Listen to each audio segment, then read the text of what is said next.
Putin हर तरफ से America पर दबाव बनाए हुए हैं और जब पुतिन का दोस्त भी अमेरिका को हमले की धमकी दे रहा है, ईरान ने कह दिया है कि अमेरिका को जल्दी से जल्दी खाड़ी देशों में अपने अड्डों को खाली कर देना चाहिए। सऊदी अरब से दोस्ती के बाद ईरान का हौसला बढ़ गया है और इसका सबसे बड़ा नुकसान अमेरिका को हुआ है।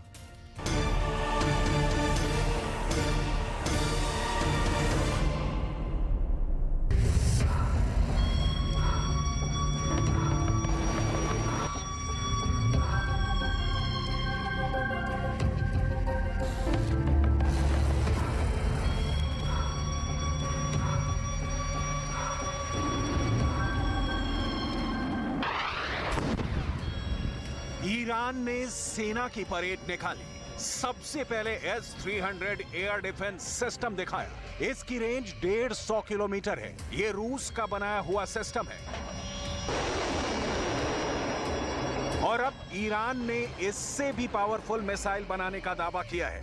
इसके बाद बारी आई ईरान के ड्रोन आरिश-2 की। ये एक स्टैंड पर रॉकेट बूस्टर की मदद से टेक ऑफ करता है और ये एक आत्मघाती ड्रोन है, यानी खुद को बर्बाद करके टारगेट को तबाह कर देता है। इस ड्रोन का एक टेस्ट देखिए। जब ये नजदीकी पहाड़ पर दुश्मन के एक अड्डे को टारगेट करता है, जब अचूक निशाना लगता है तो धमाका देखकर ईरान के कमांडर एक दूसरे को बधाई देते हैं। परेड में अगला ड्रोन और खतरनाक है। ये है कमान 12। ये 100 किलो तक के बम और मिसाइल के साथ 2000 किलोमीटर की रेंज में ऑपरेट कर सकता है। इसके बाद आती है ईरान की लाल रंग की anti ship cruise missile Kausar. 25 kilometre range वाली ये मिसाइल अमेरिका के लिए बड़ा खतरा है। ईरान की मिलिट्री पावर अमेरिका के लिए बड़ा खतरा है और अब ईरान की वार्निंग है कि अमेरिका खाड़ी देशों से अपना बोरिया बिस्तर समेटकर भाग जाए, नहीं तो वो उसे भागने पर मजबूर कर देगा। ईरान अमेरिका को अपना सबसे बड़ा दुश्मन मानता है और खाड़ी देशों में अमेरिका के मिलिट्री बेस को वो इस इलाके के लिए सबसे बड़ा खतरा बताता है।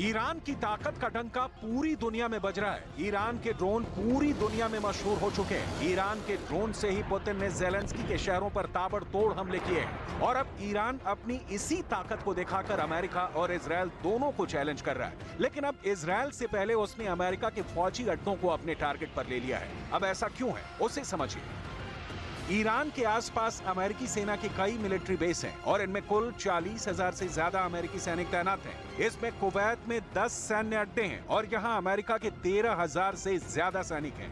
बहरीन में अमेरिका ने 12 अड्डे बनाए हैं और यहाँ उसके 3,700 से ज्यादा फौजी तैनात हैं। सऊदी अरब में अमेरिका की 10 मिलिट्री बेस हैं। यहाँ 3,000 अमेरिकी सैनिक तैनात हैं। ओमान में अमेरिका के 6 अड्डे हैं। यहाँ उसके 600 सैनिक तैनात हैं। संयुक्त अरब अमीरात में अमेरिका के 3 अड्डे हैं और यहाँ उसके 5,000 सैनिक तैनात हैं। कतर में अमेरिका का सबसे बड़ा मिलिट्री बेस है और यहाँ 13,000 अमेरिकी सैनिक रखे गए हैं। ये वो देश है जहाँ से ईरान बहुत ज्यादा करीब है। यही वजह है कि ईरान अब अमेरिका को इस इलाके में बर्दाश्त नहीं करना चाहता, क्योंकि उसे लगता है कि अमेरिका इन्हीं अड्डों से उस पर नजर रखता है और यहीं से वो कभी भी ईरान के न्यूक्लियर अड्डों पर हमला कर सकता है। ऐसा इसलिए क्योंकि खाड़ी देशों में अमेरिका के जितने भी अड्डे हैं, वहां उसके बहुत ही खतरनाक हथियार तैनात रहते हैं। यहाँ अमेरिका का F-16 भी है, F-15 भी है, F-18 भी तैनात है और मौके मौके पर F-22 और F-35 जैसे स्टेल्थ फाइटर भी अमेरिका यहाँ तैनात करता रहता है। इसमें ईरान के लिए सबसे बड़ा खतरा है कतर का अल उदैद एयरबेस, जो पूरे पश्चिम एशिया में अमेरिका का सबसे बड़ा मिलिट्री बेस है। यहाँ अमेरिका के अलावा ब्रिटेन की रॉयल एयरफोर्स भी तैनात है। दोनों देशों के यहाँ करीब 150 फाइटर जेट और बाकी विमान और ड्रोन तैनात रहते हैं। यहीं से अमेरिका पूरे पश्चिम एशिया पर नजर रखता है। यही वजह है कि ईरान ने अब अमेरिका को वार्निंग देनी शुरू कर दी है और इस बार अमेरिका ईरान की धमकियों को हल्के में नहीं ले सकता।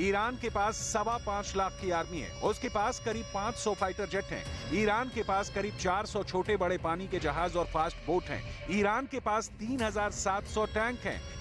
इस पावर के साथ ईरान अमेरिका को सीधी लड़ाई में नहीं हरा सकता, लेकिन ईरान की ड्रोन पावर और उसकी डिप्लोमेसी इस वक्त अमेरिका और इजरायल दोनों पर भारी पड़ रही है। एक तरफ ईरान ने सऊदी अरब से दोस्ती कर ली है, तो दूसरी तरफ चीन और रूस के दखल ने इस इलाके में अमेरिका की भूमिका को कमजोर किया है। ईरान को लगता है कि अब खाड़ी देशों में अमेरिका के दिन पूरे हुए और अब उसे अपना सामान पैक करके वापस लौट जाना चाहिए, ठीक उसी तरह जैसे वो इराक और अफगानिस्तान से बोरिया बिस्तर समेट कर भागा है। ईरान के आत्मविश्वास की वजह उसके हथियार भी हैं, जो ग्लोबल प्लेटफॉर्म पर ईरान की धमक को और मजबूत कर रही है। ईरान की फोर्स इस वक्त बहुत ज्यादा एक्टिव है। फारस की खाड़ी से लेकर अरब सागर तक जितना भी इलाका है, यहाँ ईरान का खासा दबदबा रहता है और यहाँ पर अक्सर आने वाले अमेरिका के समुद्री बेड़े को भी ईरान बहुत बड़ी चेतावनी दे रहा है। ईरान अपने ड्रोन लगातार लॉन्च कर रहा है और लगातार युद्धाभ्यास भी कर रहा है। उसका ये वीडियो देखिए। पहला ड्रोन है अबाबिल 3, जो रनवे से टेक ऑफ करता है और पूरे स्ट्रेट ऑफ हार्मूज पर नजर रखता है। ये ईरान की ड्रोन पावर का बहुत भरोसेमंद निगहबान माना जाता है। दूसरा ड्रोन है आरिश 2, जो एक स्टैंड पर रॉकेट बूस्टर की मदद से टेक ऑफ करता है। वो नजदीकी पहाड़ पर दुश्मन के एक अड्डे को टारगेट करता है। तीसरा ड्रोन ये है अबाबिल 2, जो एक नेवल शिप से लॉन्च किया जाता है और फिर इसका टारगेट बनता है एक टापू और उसके करीब खड़ा दुश्मन का जहाज। ये एक नेवल शिप की डमी है और इसी पर जाकर अबाबिल 2 बहुत ही सटीक हमला करता है। इस तरह ईरान ने अपने तमाम हथियार आजमाने शुरू कर दिए हैं। ईरान की रणनीति शुरू से ही आक्रामक रही है। ऐसे ट्रेलर रिलीज करके ईरान बताता रहता है कि पश्चिम एशिया में उसको चैलेंज किया गया तो नतीजा बुरा होगा। ईरान साफ साफ अमेरिका और इजरायल को चैलेंज कर रहा है। ईरान के ड्रोन बहुत खतरनाक हैं, ये पूरी दुनिया मान चुकी है।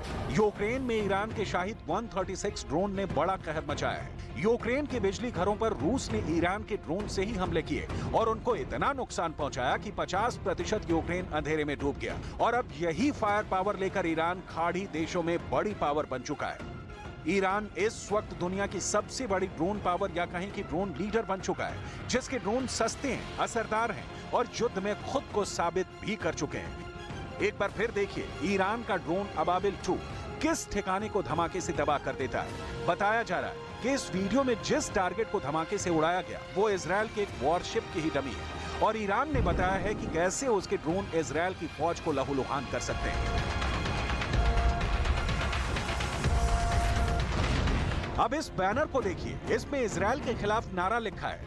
ऐसा इसलिए है क्योंकि इजरायल और ईरान एक दूसरे के सबसे बड़े दुश्मन हैं। दोनों ही एक दूसरे को मिटाने की धमकियां देते हैं। इजरायल को लेकर ईरान बहुत आक्रामक रहा है और उसे नक्शे से मिटाने की भी बात करता है। यही हाल इजरायल का है, जिसके नेताओं ने भी परमाणु धमकियां देनी शुरू कर दी है। लेकिन ईरान से आया